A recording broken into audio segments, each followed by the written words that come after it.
Buddy Matthews was injured at AEW Grand Slam Australia. Seth Rollins is in conversation with WWE about a backstage or executive role, and an Attitude Era stable has reunited for one afternoon only. It's time for the news. So in the most controversial non-controversy in wrestling history, AEW, and shame on them, used a slightly smaller ring at their Grand Slam Australia show over the weekend. You shake your head. You shake your head.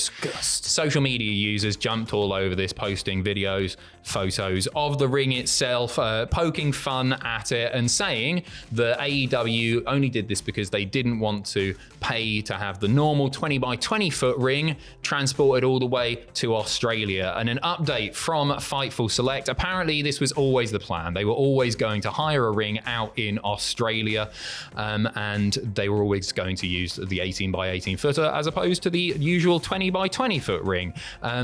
QT Marshall has followed up on this, noting on Twitter that the promotion had known for 3 months the ring at Grand Slam Australia would be 18 by 18 feet and ordered ring skirts and assets that would fit accordingly. They did hire the ring from PWA, that's Pro Wrestling Australia. People going absolutely nuts about this. It was a little bit smaller than usual.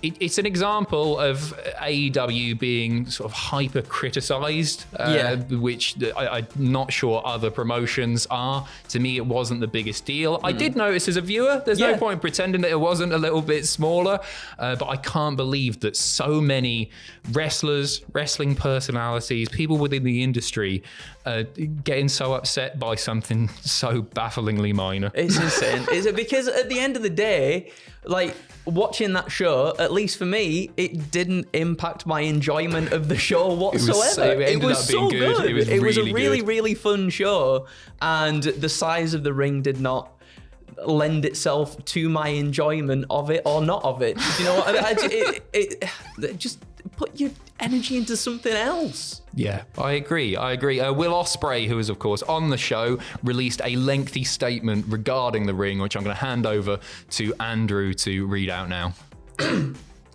I liked the ring.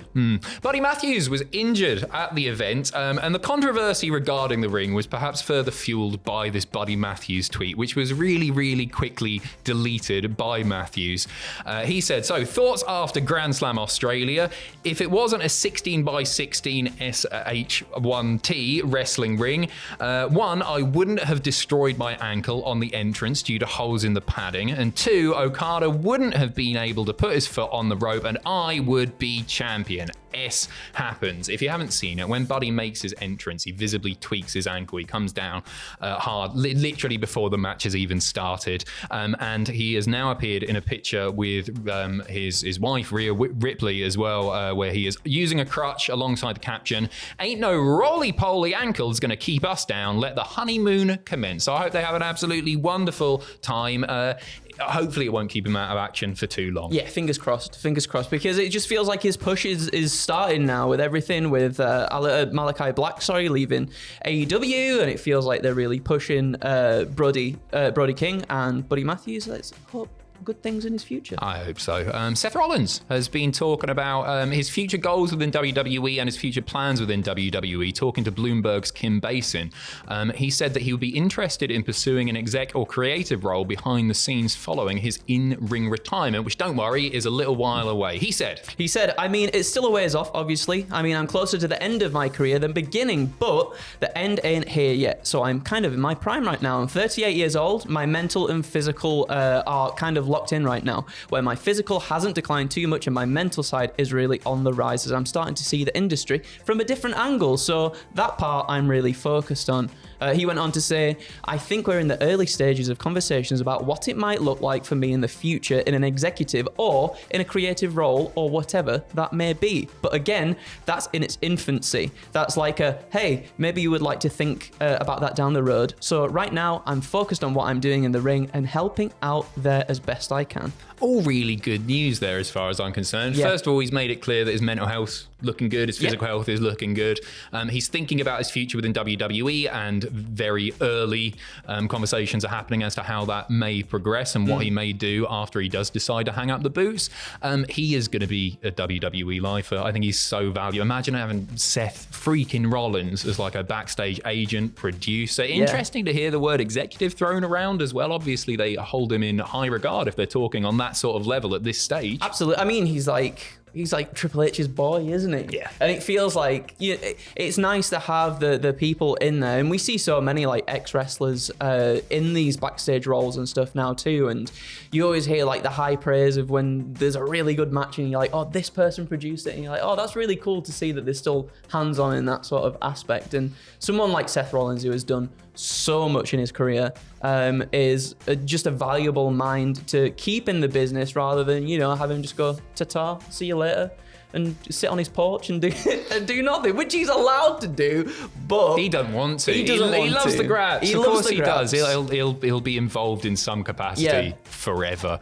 Just imagine Seth Rollins producing one of your matches. One of my matches. One of your matches. Literally your banger. matches. Speaking of wrestlers working as backstage producers, a bit of a promotion for one Fandango. Johnny Dango Curtis, aka JDC, is now working as a backstage producer for TNA, as well as, of course, continuing to perform as an on-screen talent. This comes from PW Insider. He recently produced the Frankie Kazarian versus Sami Callihan match from the February 13th edition of Impact, and has produced recent matches taped for Explosion, as too did Callahan. So he's joining the core roster of producers, including Tommy Dreamer, Lance Storm, Ace Steel, Gail Kim, and Cody Deaner. Awesome to hear. I really love Dango. It's brilliant. The reaction that he got on NXT, my heart was warm. It was so nice. I wanted to see Breeze back as well. I want to see them back one day. Give it time.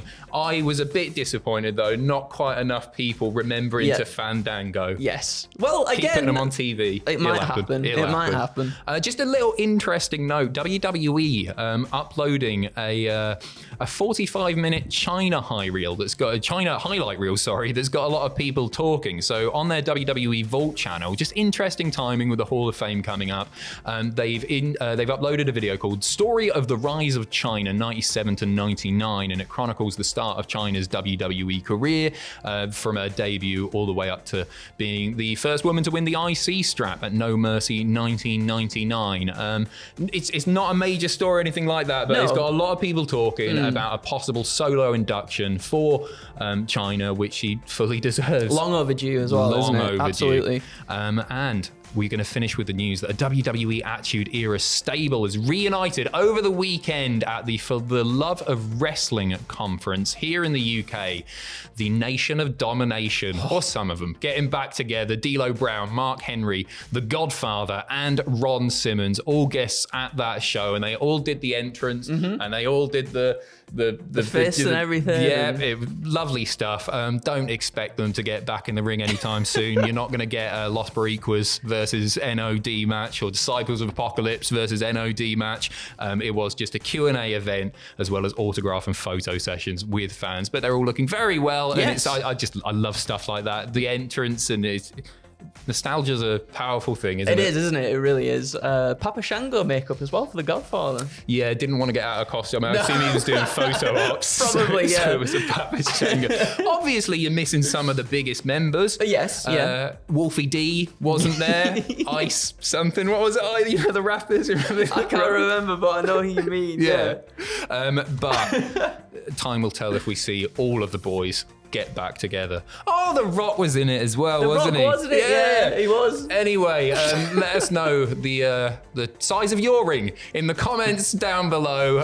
Enjoy yourselves for the rest of the day, and we'll see you very, very soon. Take care. See you in a bit.